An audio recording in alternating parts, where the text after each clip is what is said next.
أعوذ بالله من الشيطان الرجيم. بسم الله الرحمن الرحيم.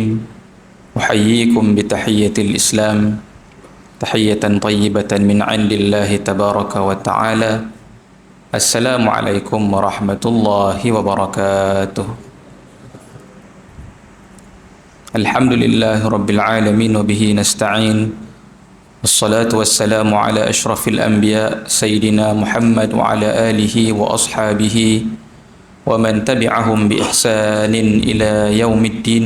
اللهم افتح علينا حكمتك وانشر علينا من خزائن رحمتك يا أرحم الراحمين. ربنا اشرح لنا صدورنا ويسر لنا أمورنا واحلل عقدة من ألسنتنا يفقه أقوالنا. ربنا زدنا علما وارزقنا فهما. سبحانك لا علم لنا إلا ما علمتنا إنك أنت العليم الحكيم. اللهم اجعلنا من الذين يستمعون القول فيتبعون أحسنه. اللهم آمين. Alhamdulillah, thumma alhamdulillah, thumma alhamdulillah. Sidang jemaah muslimin muslimat yang dirahmati oleh Allah Subhanahu wa taala. Syukur pada Allah dapat kita bersama pada malam ni dalam liqa, dalam pertemuan imani, menambah iman, liqa ilmi, menambah ilmu, dan moga-moga dengan iman dan ilmu itu menjadi bekal kita insya-Allah dalam memperbaiki kehidupan kita di dunia dan juga di akhirat. Dan kita bersyukur pada Allah Subhanahu wa taala, Allah mengurniakan kita peluang pada hari ini menyempurnakan hari Jumaat, masing-masing dengan amalan masing-masing lah. Mungkin ada yang lebih dan mungkin ada yang terkurang. Ala kulli hal, semua yang berada dalam surau ni Allah kurniakan peluang menamatkan hari Jumaat sampailah masuk maghrib tadi. Dan siang tadi saya terfikir di antara satu nikmat besar, ya, apabila Nabi SAW mengajarkan kepada kita untuk membaca suratul Kahfi pada setiap hari Jumaat. Kalaulah bukan kerana galakan dan bukan kerana penyataan daripada Nabi tentang kelebihan, tentang manfaat suratul Kahfi, mungkin kita ni tak berapa nak mengulang baca suratul Kahfi itu. Tapi saya sendiri secara peribadi, apabila kita membaca suratul Kahfi itu, semakin banyak kita baca, semakin kerap kita baca, subhanallah, kita betul-betul boleh faham mengapa suratul Kahfi itulah menjadi pendinding. Siapa-siapa yang membaca dan memahaminya akan terselamat daripada Dajjal, sebagaimana Nabi SAW sebut.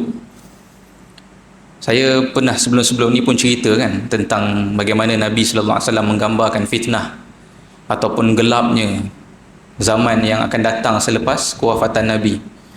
Dan dalam banyak hadis pun kita baca bagaimana keadaan ketika Dajjal ini zahir ataupun muncul. Satu gambaran yang kadang-kadang kita tak boleh nak bayang kan. Misalnya hadis yang paling selalu disebut, ketika dia muncul semua orang akan mengikut Dajjal kecuali beberapa kelompok ataupun umat Islam yang duduk di Baitul Maqdis sahaja. Dalam satu hadis menyebut begitu. Maknanya dahsyat betul sampai orang boleh kufur secara beramai-ramai. Kan? Maknanya sekarang ni negara Islam banyak, tapi macam mana boleh berubah menjadi begitu? Seolah-olah sekarang ni kalau orang jadi etis, itu ialah perkara yang terpencil. Jarang kita dengar orang etis ataupun murtad beramai-ramai, betul tak? Tapi macam mana agaknya gambaran yang diceritakan oleh Nabi itu sehingga pada waktu itu berlaku begitu? Sama ada kita tidak faham apa maksudnya, ataupun sebenarnya kita, kalaulah kita cuba fahami apa yang ada dalam suratul Kahfi, sebenarnya kita akan boleh memahami bahawa perkara itu benar-benar, wallahu alam, mungkin sudah mula berlaku ataupun tidak lama lagi berlaku. Jadi begitulah Allah membentangkan dalam suratul Kahfi tentang akidah, tentang ilmu, tentang kuasa, dan akhirnya Allah menutup dengan Allah bertanya kepada ataupun memberitahu kepada kita, ada manusia dia akan buat kerja atas muka bumi ni. Dia akan hidup, dia akan membina segala-galanya, tetapi Allah kata, qul hal nunabbi'ukum bil qul hal nunabbiukum bil akhsarina a'mala, iaitu orang-orang yang rugi. Dia buat macam-macam, pencapaiannya macam-macam. Zahir kita nampak macam progress, tapi Allah kata rugi. Alladzina dhalla sa'yuhum, sebenarnya tak ada ke mana-mana, sesat. Kan dalam ayat muka surat akhir tu kan, dan pada ayat terakhir juga Allah sebut, Allah SWT minta Nabi SAW sebut, qul innama ana basyarum mithlukum yuha ilayya annama ilahukum ilahun wahid. Dan dalam ayat tu Allah cerita akhirnya yang Nabi nak ajak ni lah kepada amal yang soleh, amal yang ada manfaat yang betul. Jadi hakikatnya pertembungan dunia ni daripada dulu, daripada zaman Nabi sampai ke zaman kita, ialah antara orang yang mengajak kita buat macam-macam tapi ke laut dengan risalah Nabi yang mengajak kita buat sesuatu yang betul. Dan orang yang faham akan buat benda yang betul, dan benda yang betul inilah yang hanya ada manfaat pada hari akhirat nanti. Itu sedikitlah khatirah perkongsian. Jadi insya-Allah kita baca lagi lah insya-Allah pada minggu-minggu akan datang suratul Kahfi. Tuan-tuan dirahmati oleh Allah, saya minta maaf minggu lepas tak dapat hadir. Saya musafir ke Kedah. Ingatkan balik petang sempat, sampai sini tak sempat. Jadi minta maaf tak dapat hadir minggu lepas. Malam ni kita teruskan kuliah kita sirah ataupun tarikh sejarah khulafa, khususnya khalifah Sayyidina Abu Bakar As-Siddiq radhiyallahu anhu. Dan kalau mungkin tuan-tuan masih ingat, kita berada pada bahagian buku ini yang menyatakan tentang beberapa kisah-kisah yang menggambarkan personality, menggambarkan peribadi, menggambarkan kelebihan Sayyidina Abu Bakar As-Siddiq radhiyallahu anhu. Kenapa bahagian ini penting tuan-tuan? Sebab nanti bila kita akan masuk, dan insya-Allah mungkin malam ni siri yang terakhir tentang bahagian ni, mungkin minggu depan atau satu lagi kita akan mula masuk kepada orang kata core lah, bahagian yang core dalam cerita Sayyidina Abu Bakar As-Siddiq ni, iaitu permulaan tempoh pentadbiran ataupun permulaan tempoh khilafah Abu Bakar As-Siddiq radhiyallahu anhu. Jadi bahagian ini, bahagian yang kita baca tentang kelebihan, tentang personality, kisah-kisah dan sebagainya ni penting untuk memahamkan kita nanti bila kita baca, kita akan rasa sesetengah perkara yang berlaku di zaman Khalifah Abu Bakar As-Siddiq tu kita tak boleh nak faham. Seolah-olah tak matching dengan beberapa cerita yang biasanya kita kenal dengan Sayyidina Abu Bakar. Contoh, kita biasanya kenal Sayyidina Abu Bakar sebagai seorang yang tak macam Sayyidina Umar, kan? Itu yang mungkin kita mudah ingat. Sayyidina Umar begini-begini, Sayyidina Abu Bakar biasanya lain. Tetapi bagaimana yang telah pun contohnya yang terakhir kita baca, apabila ada maslahat berkait dengan Nabi dan umat Islam, Sayyidina Abu Bakar boleh menjadi orang yang kadang-kadang lagi tegas dan garang daripada Sayyidina Umar.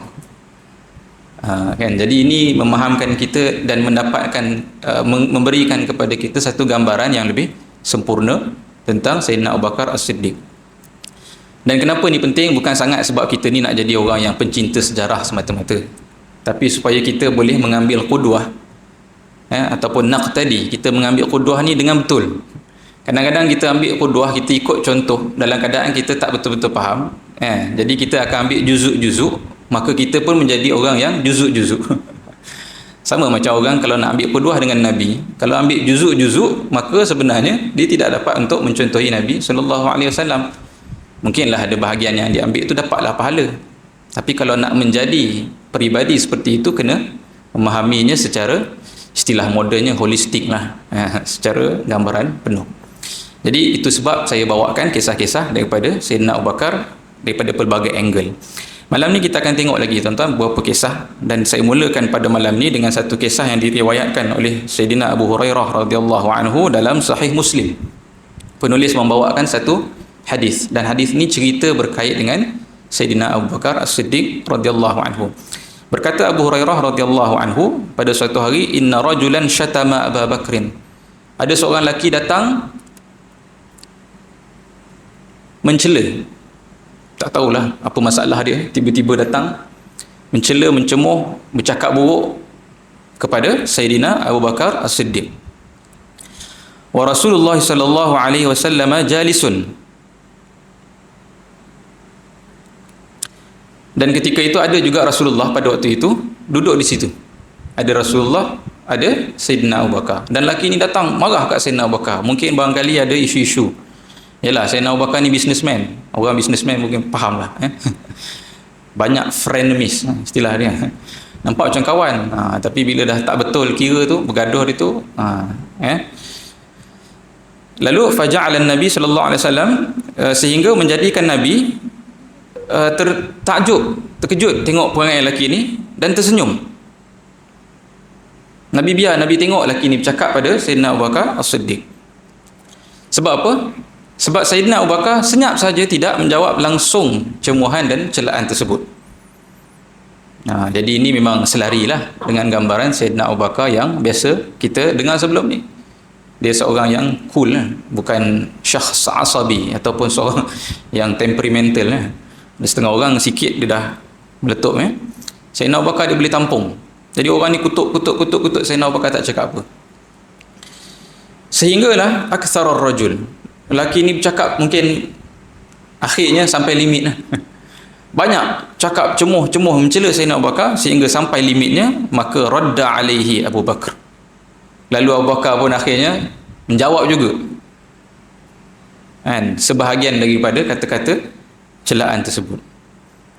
Sayyidina Abu Bakar buka mulut dah tak tahan lah. Maknanya ialah semua orang ada red line. Akhirnya Sayyidina Abu Bakar tak tahan. Sayyidina Abu Bakar jawab balik celaan-celaan tersebut. Dan pada waktu ini ghadiban Nabi sallallahu alaihi wasallam. Tiba-tiba Nabi berubah daripada tadi. Nabi senyum sebab Nabi tengok Sayyidina Abu Bakar cool. Tidak menjawab, tidak triggered, tidak mudah diprovok. Tapi bila Sayyidina Abu Bakar menjawab, maka Nabi sallallahu alaihi wasallam marah. Dan Nabi sallallahu alaihi wasallam berdiri nak beralih ataupun pergi beredar daripada tempat tersebut. Maka Sayyidina Abu Bakar pun perasan dan Sayyidina Abu Bakar kejar Nabi sallallahu alaihi wasallam. Lalu Sayyidina Abu Bakar bertanya, "Ya Rasulullah, wahai Rasulullah, tadi lelaki itu mencela dan mencemuh aku dan engkau berada di samping aku, tak marah apa-apa." Maknanya marah pada lelaki itu pun tidak. Tapi apabila lelaki itu makin banyak celaan dia dan aku menjawabnya, tiba-tiba engkau marah dan kau bangun. Jadi Sayyidina Abu Bakar pelik. Patutnya daripada awal mungkin dia mengharapkan mungkin Nabi sallallahu alaihi wasallam marah dengan lelaki itulah. Kan, sebab datang mencela. Tapi bila Sayyidina Abu Bakar menjawab, itulah yang Nabi marah pula. Dan Nabi bangun. Maka berkata Nabi sallallahu alaihi wasallam, "Innahu kana ma'aka malakun yaruddu 'anka." Wahai Abu Bakar, tahu tak tadi ketika engkau dicela, sebenarnya yang bersama dengan kau ada satu malaikat yang menjawab bagi pihak engkau kepada lelaki itu. Segala celaan, segala kata-kata buruk yang dilempar pada engkau, malaikat tu jawab balik. Maknanya malaikat tu pun lempar balik agaknya kepada lelaki tersebut.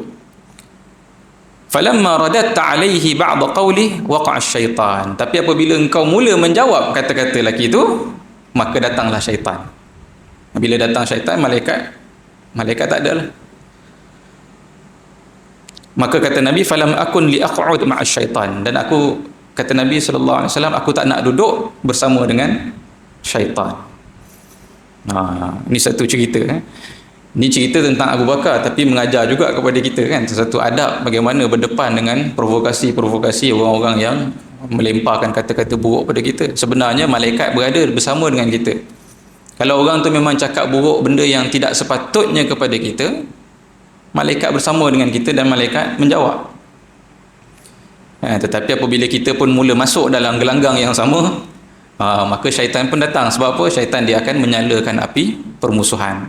Inilah benda yang disukai oleh syaitan. Kemudian Nabi SAW berkata, "Thumma qala ya Abu Bakar, thalathun kulluhunna haqq." 3 perkara aku nak bagi tahu wahai Abu Bakar, semua perkara ini benar. 3 perkara. Yang pertama, ma min 'abdin zulima bimazlamah fayaghdi 'anha lillah illa a'azza Allahu biha nasarahu. Tidak ada satu hamba yang dizalimi dengan satu kezaliman. Macam tadilah. Tak semena-mena, tak pasal-pasal kena. Tidak ada satu hamba yang dizalimi dengan satu kezaliman, maka dia bersabar ataupun maknanya tidak menjadi orang yang melampaui batas kerana kezaliman itu, melainkan Allah Subhanahu Wa Taala akan memberikan kemuliaan kepada lelaki itu dan akan memenangkan lelaki ini. Maknanya walaupun secara zahir nampak lelaki ini dizalimi, dihina dan sebagainya, misalnya macam contoh yang berlaku di Gaza sekarang kan, seolah-olah tak boleh buat apa, dizalimi setiap hari.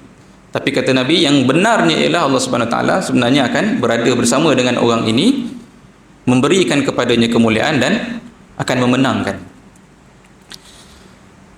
Dan tidak ada saat yang kedua, yang pertama, yang kedua, tidak ada seseorang yang membuka pintu pemberian. Maknanya dia memberi sesuatu dengan tujuan merapatkan silaturrahim. Maknanya bukan dia memberi sebab nak akan balasan ataupun pujian dan sebagainya. Dia memberi sesuatu memang ikhlas untuk merapatkan silaturrahim dan membantu orang dan sebagainya. Kata Nabi, illa zadahullahu biha kathrat, melainkan Allah SWT akan menambahkan lagi kepadanya hartanya. Maknanya nampak macam berkurang, tapi disebabkan keikhlasan dan disebabkan tujuan menyambung silaturrahim, maka Allah SWT sebenarnya tambah lagi kepada dia harta dia. Dan yang ketiga kata Nabi, dan tidak ada seorang lelaki yang membuka fataha baba mas'alah, membuka pintu meminta-minta,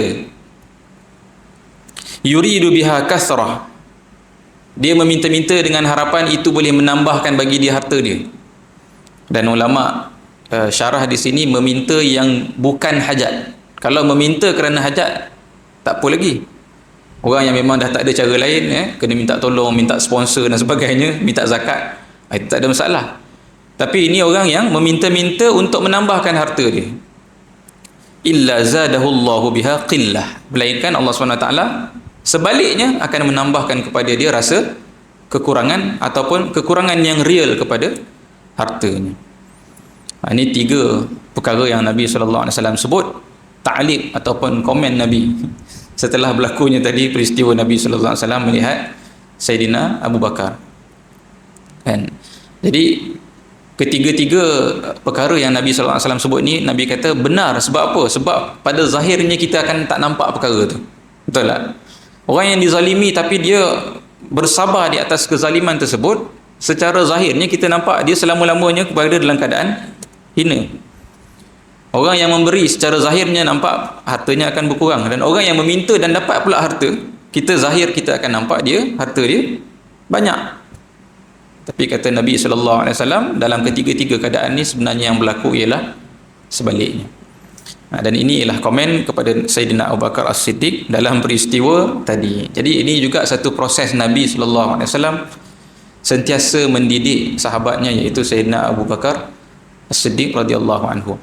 Walaupun nampak macam cerita ini seolah-olah macam Sayyidina Abu Bakar ada kekurangan lah kat situ, tapi dari satu sudut yang lain, berapa ramai orang boleh bersabar macam Sayyidina Abu Bakar sebelum akhirnya meletup kan. Tak tahulah berapa banyak lelaki ni cela dah lah depan Nabi, depan orang kan. Jadi penulis meletakkan cerita ni, sebenarnya tajuk cerita ni ialah kemampuan Sayyidina Abu Bakar menahan marah. Itu sebenarnya kan. Tapi nak ceritanya manusia semua akhirnya tangki kesabaran dia tu ada limit juga kan, kecuali Nabi SAW. Jadi itu satu kisah yang menggambarkan bagaimana Sayyidina Abu Bakar, personality Sayyidina Abu Bakar yang memang selari lah dengan apa yang kita kenal daripada cerita-cerita yang sebelum ni.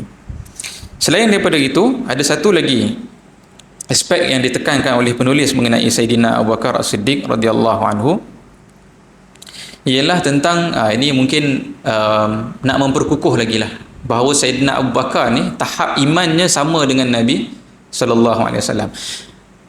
Bahkan kalau saya boleh tambah, bukan sahaja tahap iman, tapi tahap kefahaman ilmunya hampir menyamai Nabi SAW. Dan ini penting. Yalah, misalnya macam saya selalu sebut, kalau orang Syiah dia boleh petikai kenapa Sayyidina Abu Bakar menjadi khalifah, kenapa tidak Sayyidina Ali, seolah-olah bagi mereka tidak ada yang lebih hebat ilmunya berbanding Sayyidina Ali. Tapi banyak hadis-hadis juga yang menunjukkan Sayyidina Abu Bakar dengan kesaksian daripada Nabi SAW sendiri. Misalnya satu hadis yang diriwayatkan juga oleh Abu Hurairah dalam Sahih Al-Bukhari, cerita, dan cerita ni yang menariknya, cerita tentang Sayyidina Abu Bakar, tapi Sayyidina Abu Bakar tak ada di situ. Pada suatu hari Nabi SAW solat subuh. Kemudian setelah selesai solat subuh, Nabi SAW menghadap kepada jemaah, menghadap kepada para sahabat dan berkata, bercerita kepada sahabat, tazkirah subuh, lepas solat subuh, kuliah subuh. Berkata Nabi SAW, seorang lelaki pada satu hari membawa lembunya, dan lelaki ini menunggang lembunya. Maknanya tunggang, buat jadi binatang tunggangan. Patut kuda, orang naik kuda, orang naik keldai, lelaki ni naik lembu. Jadi dia buatlah apa yang biasa orang buat pada binatang tunggangan, agaknya dia sebat, letak tali dan sebagainya. Sehingga lembu ini pusing kepada tuannya, lalu berkata kepada tuannya, lembu berkata kepada tuannya. Ini hadis Nabi Sahih Al-Bukhari. Kata lembu itu, inni lam ukhlaq lihadza, sesungguhnya aku ni tak dicipta untuk ini. Aku ni bukan dicipta untuk ditunggang. Innama khuliqtu lil harth, aku ni diciptakan untuk membantu manusia mengusahakan ladang, mengusahakan tanam-tanaman. Kan, kalau nak tarik bajak ke, kan, ataupun nak tolong meragut rumput apa, itu aku, tujuan aku diciptakan. Tapi bukan untuk jadi binatang tunggangan. Lalu para sahabat yang mendengar cerita Nabi SAW ni terkejut, berkata semua sahabat, subhanallah, ta'ajjuban wa faz'an, maknanya takjub dan terkejut. Abaqarah tatakallam, logik ke lembu bercakap? Kan? Ini sahabat pelik ni, Nabi ni nak buat lawak ke macam mana ni?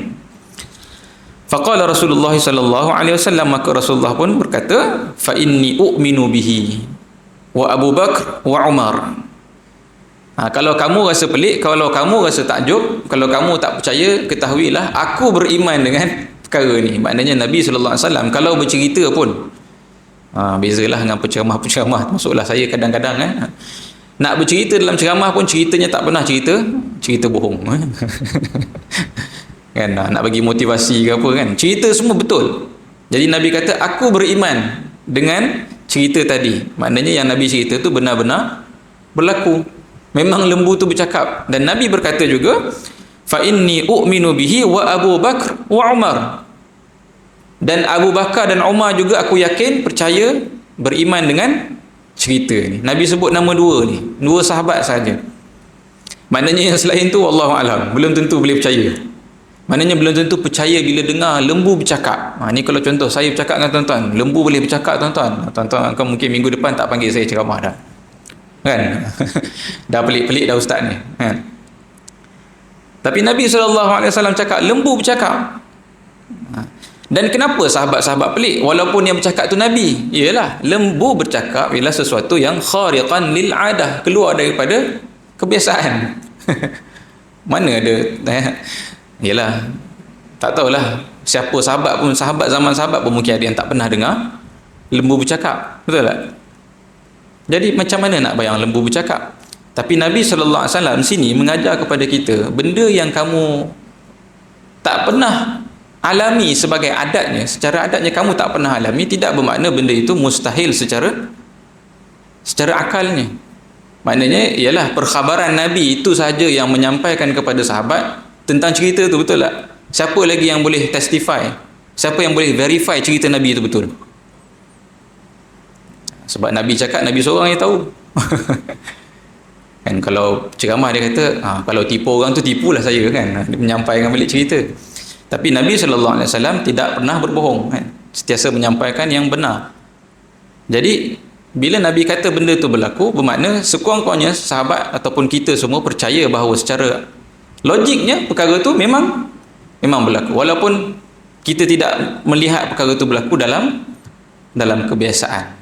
Kan, ini juga benda yang disebut oleh ulama juga, apa yang kita faham sebagai mukjizat Nabi pun biasanya kita faham macam tu. Mukjizat Nabi perkara yang bersifat di luar kebiasaan, tetapi adakah dia mustahil berlaku secara akal?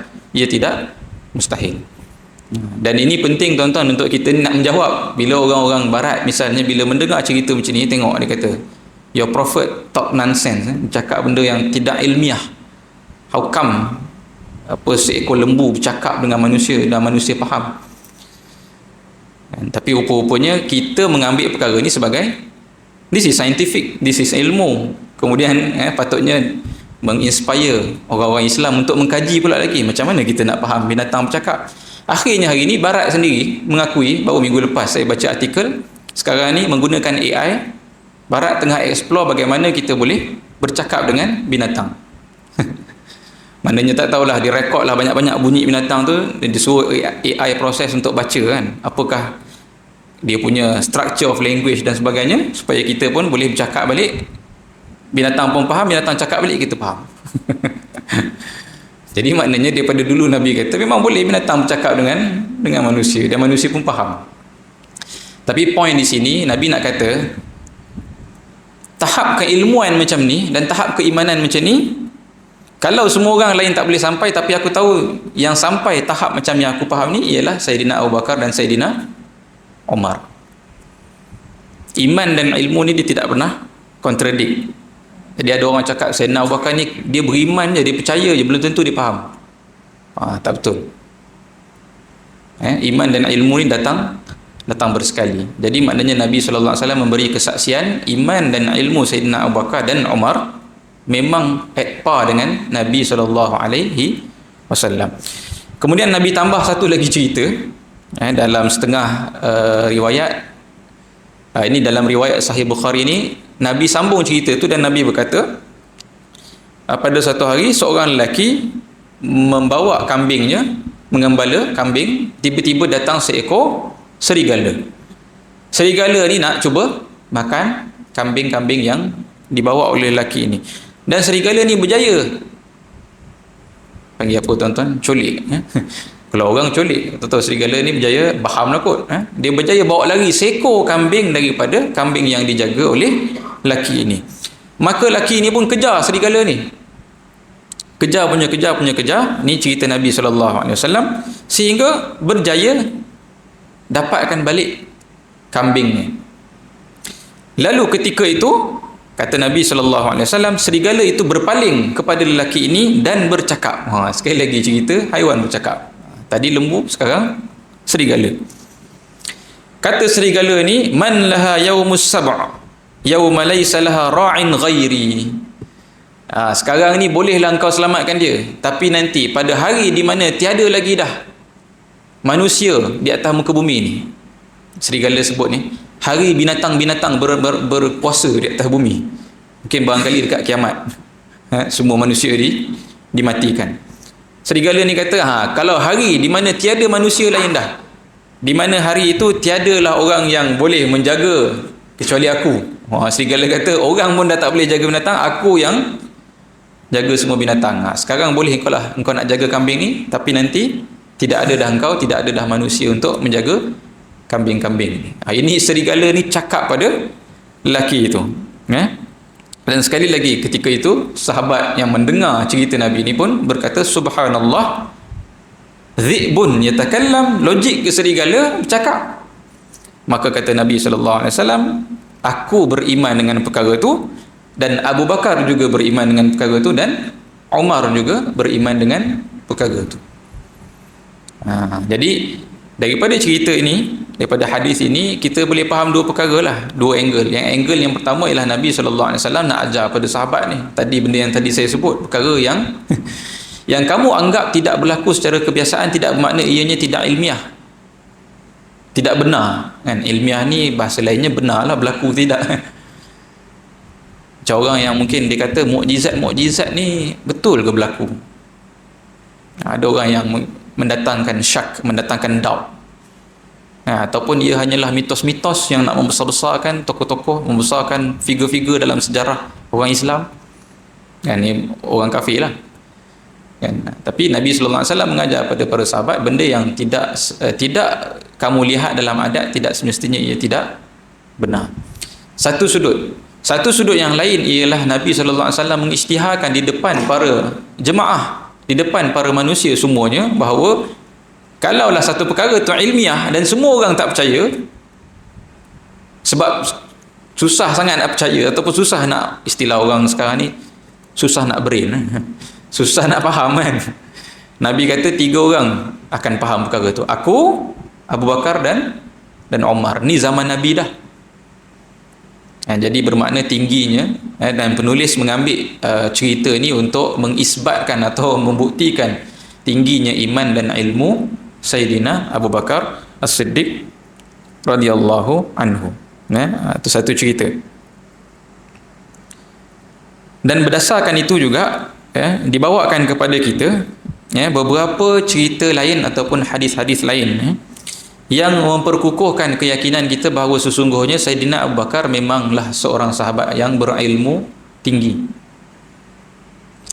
Sekali lagi saya sebut kenapa kita nak kena pegang betul-betul perkara ni, sebab ada juga setengah pandangan mengatakan, dan orang ni biasanya orang tak belajar sejarah betul, dia kata hari Sayyidina Abu Bakar menjadi khalifah ni, sebab nanti kita akan masuk cerita tu, dan cerita tu bukanlah cerita yang straightforward.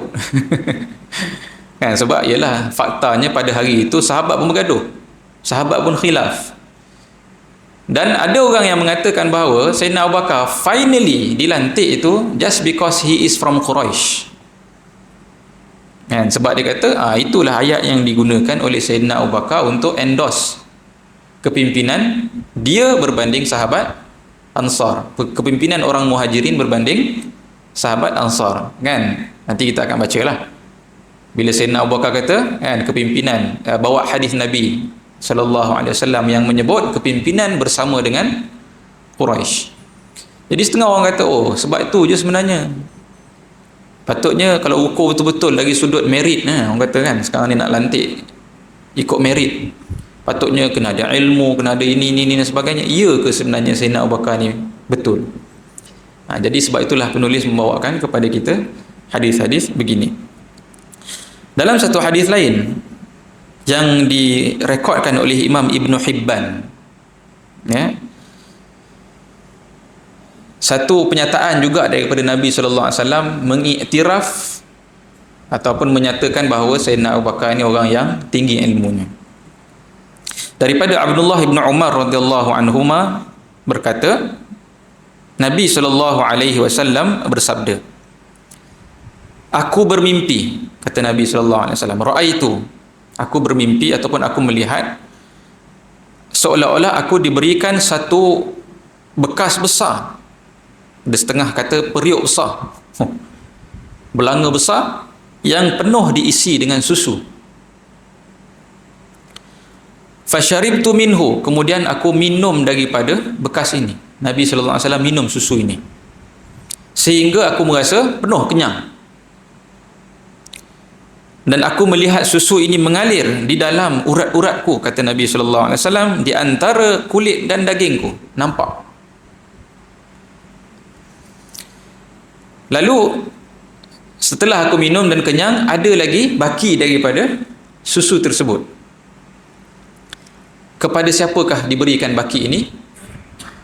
Dalam riwayat Ibn Hibban ini, kata Nabi SAW, fa'a'taituha Abu Bakrin, aku memberi susu itu kepada Abu Bakar, Sayyidina Abu Bakar As-Siddiq radhiyallahu anhu. Lalu sahabat yang mendengar cerita Nabi ini bertanya, ya Rasulullah, betul tak kalau kami cakap susu itu ialah ilmu? Susu itu menggambarkan ilmu. Ta'takahu Allah hatta idza tamalla'ta minhu, yang diberikan oleh Allah sehingga Nabi penuh dengan keilmuan tu, penuh dengan ilmu tu. Maknanya Nabi SAW ni lah orang yang paling, kalau kata ilmu ni yang paling sempurna yang diberi pada Allah, pada manusia ada pada Nabi SAW. Dan baki susu itu yang kau berikan kepada Abu Bakar, berarti ilmu itu kemudian sampai pula kepada Sayyidina Abu Bakar As-Siddiq. Sahabat tanya, betul tak itu makna mimpi engkau wahai Rasulullah? Sahabat cuba tafsir mimpi Rasulullah sallallahu alaihi wasallam. Maka berkata Nabi sallallahu alaihi wasallam, qad asabtum, benarlah apa yang kamu faham itu, tepatlah apa yang kamu katakan itu. Jadi di sini menggambarkan kepada kita satu perkara yang bukan saja ketinggian ilmu, tapi dia ada riwayat lain menyebut, hadis ini menyebut diberikan kepada Sayyidina Umar.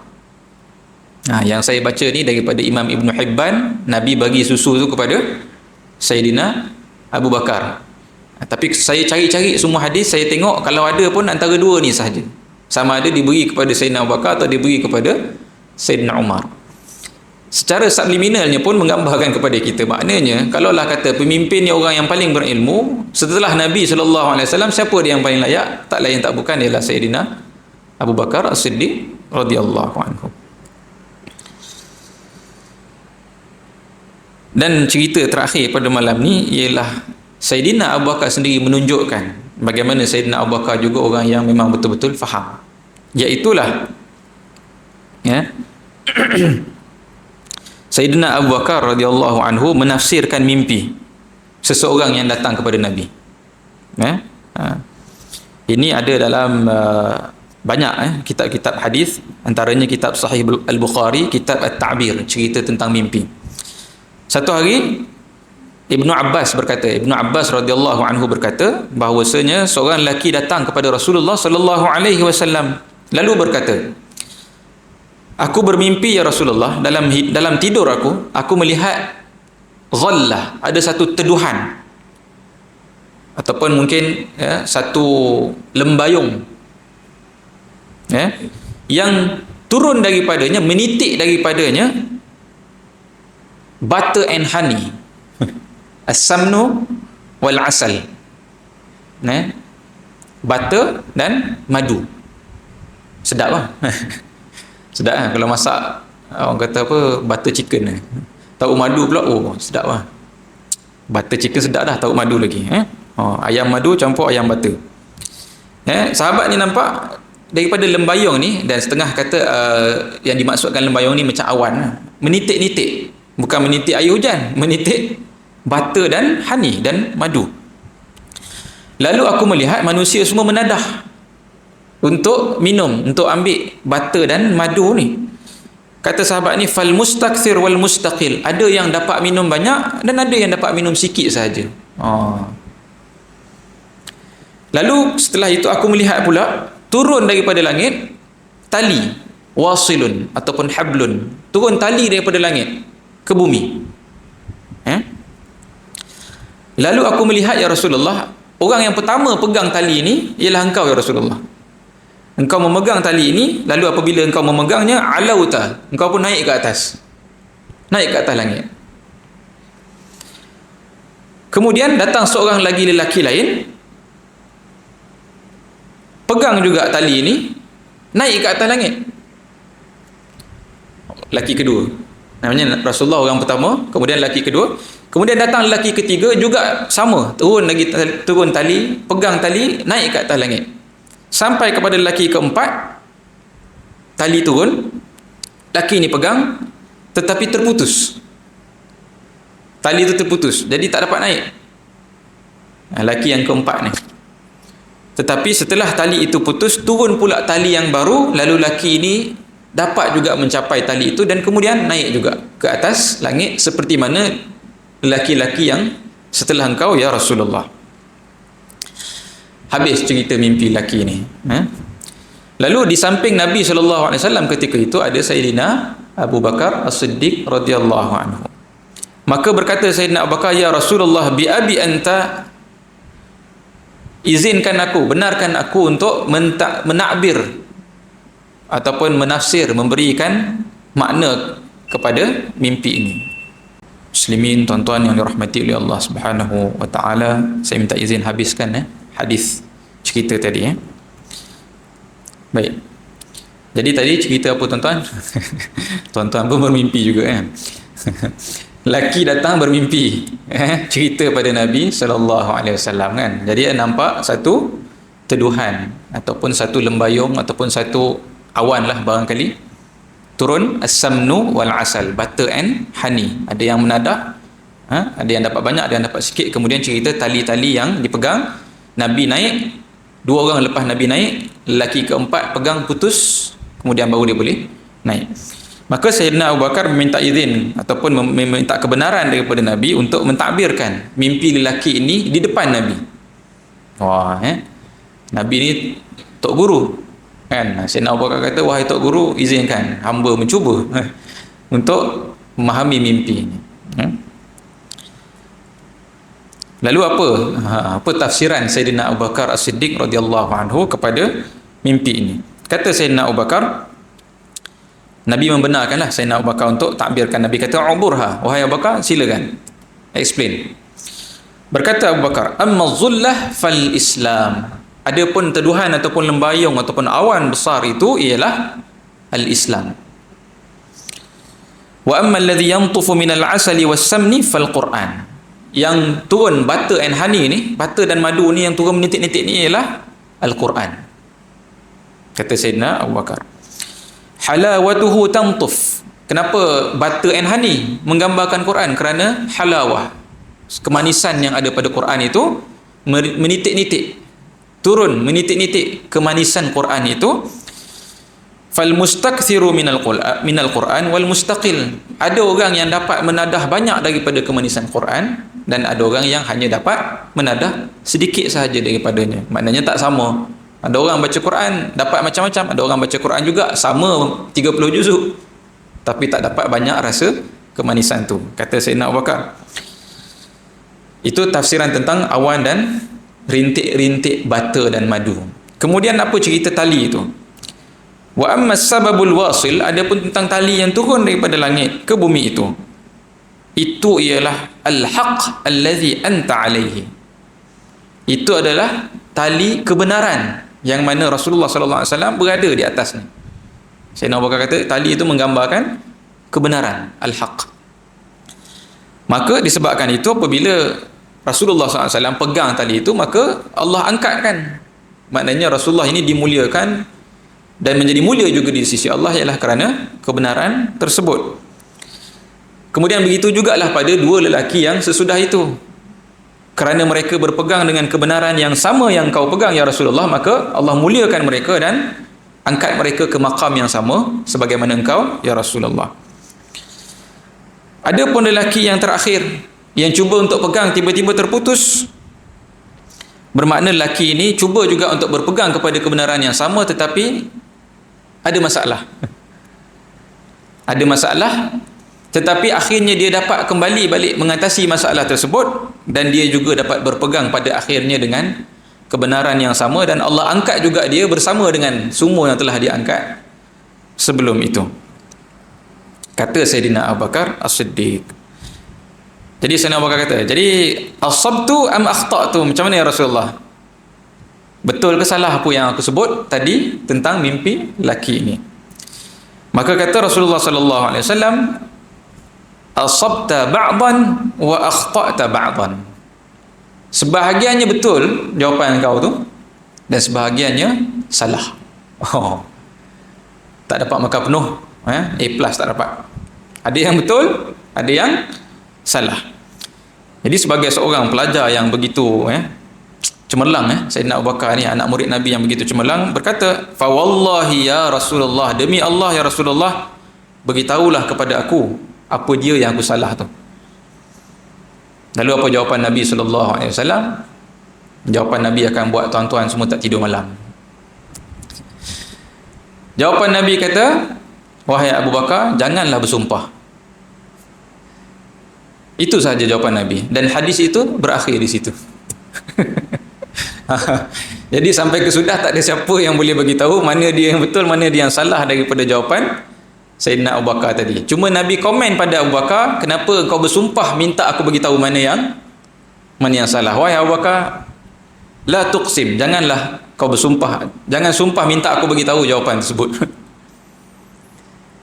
Dan hadis tu habis itu. Saya pun cek-cek juga ke kitab saya ni, tertinggal, salah tulis ke apa. Saya pun pelik apa cerita tergantung kan. Rupanya saya buka dalam semua Sahih Bukhari dan sebagainya, memang habis cerita tu di situ. Maknanya Nabi sallallahu alaihi wasallam sampai ke sudah tak bagi tahu mana dia yang betul dan mana dia yang salah daripada tafsiran Sayyidina Abu Bakar As-Siddiq. Tetapi para ulama yang datang kemudian cuba untuk memahami konteks hadis ini. Dan kalau kita baca syarah Imam An-Nawawi kepada sahih kepada hadis ini, kata Imam Nawawi ada membawakan pandangan-pandangan lah, yang mengatakan kenapa Nabi cakap macam tu, kenapa Nabi kata jangan bersumpah dan Nabi tak jawab pun. Nabi berkata begitu ialah kerana Nabi tak mahu terikat dengan sumpah yang disebut oleh Sayyidina Abu Bakar untuk Nabi terpaksa bagi tahu jawapan, di mana jawapan itu jika disebut boleh mendatangkan masalah. Padanya ada mafsadah ataupun masyaqqah. Kalau Nabi jawab, kalau Nabi bagi tahu apa tafsiran yang benar kepada hadis ini, akan berlaku masalah ataupun berlaku kesusahan kepada umat Islam. Jadi disebabkan itu ada setengah ulama kata mungkinlah apa yang benar daripada hadis itu ialah apa yang berlaku sesudah kewafatan Nabi lah. Bila Nabi ni diangkat kembali ke pangkuan ilahi, siapa yang ganti lepas tu? Sayyidina Abu Bakar. Dan Sayyidina Abu Bakar memang berpegang teguh. Dan kemudian Sayyidina Abu Bakar pun meninggal, diganti oleh Sayyidina Umar. Sayyidina Umar pun jelas sampai kepada penghujung hayat berpegang teguh, buat betul sebiji macam Nabi nak. Sampai zaman Sayyidina Osman, laki keempat. Yang dalam hadis tadi maknanya laki ini cuba nak pegang, terputus tali. Dan memang betul pada zaman Sayyidina Osman berlakunya fitnah ataupun ujian bergegar pertama dalam sejarah umat Islam. Yang maknanya kat situ Sayyidina Osman ni ada possibility boleh tersalah jalan. Sebab benda menguji kan. Boleh jadi salah, boleh jadi betul. Selepas 6 tahun pertama, kita tak masuk lagi lah cerita Sayyidina Osman. Tak tahu tahun bila nak masuk kan. Sayyidina Abu Bakar pun tak habis-habis gini. Tapi nanti kita akan tengok zaman Sayyidina Osman memerintah 12 tahun. 6 tahun pertama tamam, cantik. Tapi 6 tahun kedua dipenuhi dengan begitu banyak tribulasi yang memang kalau kita pun baca pening juga tuan-tuan nak faham siapa yang salah, siapa yang betul ni. Itu cerita lain lah nanti. Tapi pada penghujung hayat Sayyidina Osman, apa yang berlaku kan? Sayyidina Osman akhirnya menurut jumhur ulama memang betul lah, maknanya kematian Sayyidina Osman adalah kematian yang bersifat syahid, dibunuh di atas kebenaran kan. Dan Sayyidina Osman berpegang masih lagi bersama dengan ketika itu dengan Al-Quran. Maknanya Sayyidina Osman yakin apa yang dibuat ni lah perkara yang betul, untuk tidak tunduk kepada desakan-desakan daripada puak-puak yang cuba untuk memaksa Sayyidina Osman buat tindakan-tindakan yang tertentu. Disebabkan itulah dalam mimpi tadi pada penghujungnya laki ni akhirnya dapat juga pegang tali itu dan naik bersama dengan sahabat-sahabatnya. Hampir-hampir dia tidak dapat naik bersama dengan lelaki-lelaki sebelumnya. Jadi satu gambaran daripada hadis ini tentang yang pertamanya tuan-tuan, tentang kemampuan Sayyidina Abu Bakar untuk memahami. Kalau kita ni dengar cerita mimpi tadi tu tak merapu-rapu lah kita cuba nak tafsirkan kan. Tapi Sayyidina Abu Bakar cuba mentafsir, dan tafsiran Sayyidina Abu Bakar juga tidak bersifat takalluf, tidak bersifat lebih-lebih. Oh ni bata ni sebab dia bata ni sifatnya gini, hani pula madu ni kerana madu ni datang daripada perut lebah maka mestilah maknanya gini-gini. Tidak kan. Kalau perasan tafsirannya simple, umum tapi betul. Cuma mana part yang salah tu kita sampai ke sudah tak tahulah. Ada setengah ulama pandangannya kata kemungkinan Sayyidina Abu Bakar tersalah, ini kemungkinan lah, kita tak pasti, tersalah menafsirkan bata dan hani tu. Sebab bata dan hani Sayyidina Abu Bakar kata kedua-duanya dengan maksud Al-Quran. Mungkin kat situ salah, mungkin salah satu tu Quran dan salah satunya ialah As-Sunnah. Sebab tu ada beza dua. Mungkinlah, wallahu a'lam kan. Itu cubaan ulama untuk mentakwil atau memahami hadis tersebut. Cuma saya nak tarik perhatian tuan-tuan, makna lain juga daripada hadis tadi, juga isyarat daripada Nabi SAW di atas mimpi orang lain, bukan mimpi Nabi, bukan mimpi Abu Bakar, mimpi orang lain kan, menggambarkan setelah Nabi pergi, yang akan menggantikan Nabi ni ialah kepimpinan yang betul. Whoever yang menggantikan Nabi yang dipilih nanti, kepimpinan tu betul kan, dengan dalil hadis tadi ni. Jadi kalaulah memang betul Sayyidina Abu Bakar yang sahih, yang absah dilantik, bermakna itulah dia yang Nabi SAW endorse pun dalam hadis ini. Jadi kat sini sekali lagi lah ada orang-orang yang mempertikai lagi kan kepimpinan Sayyidina Abu Bakar, kepimpinan Sayyidina Umar. Hadis ni adalah satu jawapan kepada perkara tersebut. Ini isyarat. Dan kemungkinan Nabi tidak mahu menjawab. Kata ulama, kenapa Nabi tak nak jawab? Sebab Nabi dah tahu. Nabi dah tahu dah siapa dia yang pegang tali naik atas dan siapa dia yang pegang tali tak lepas tu kan. Dan banyak hadis-hadis lain Nabi banyak bagi isyarat juga kepada Sayyidina Abu Bakar, kepada Sayyidina Umar kan, macam contoh hadis Nabi duduk kat perigi tu kan, perigi sebelah Masjid Quba kan, siapa pergi Masjid Quba sebelah tu ada perigi kan. Kalau orang mutawif orang Malaysia ni sebut perigi cincin kan sebab katanya dalam tu lah cincin yang dipegang oleh Sayyidina Osman yang diwarisi daripada Nabi jatuh dalam perigi kan. Jadi banyaklah hadis-hadis yang menggambarkan bahawa Nabi SAW sebenarnya sudah tahu siapa yang mengganti, dan di zaman siapa daripada pengganti Nabi yang bermulanya masalah. Cuma Nabi tak nak cakap. Biarlah perkara itu berlaku secara sendirinya.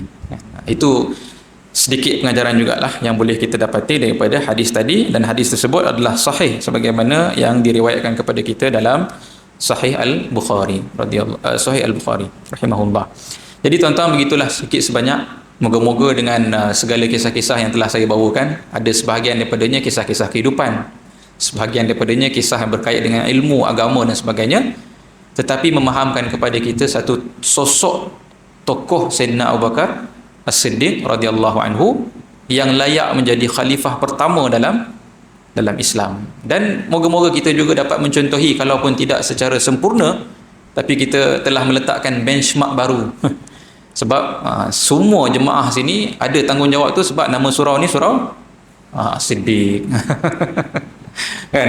Jadi nak kita kena cubalah ke situ insya-Allah. Wallahu taala a'lam. Aqulu qawli hadza wa astaghfirullahal azim li wa lakum. Assalamu alaikum warahmatullahi wabarakatuh.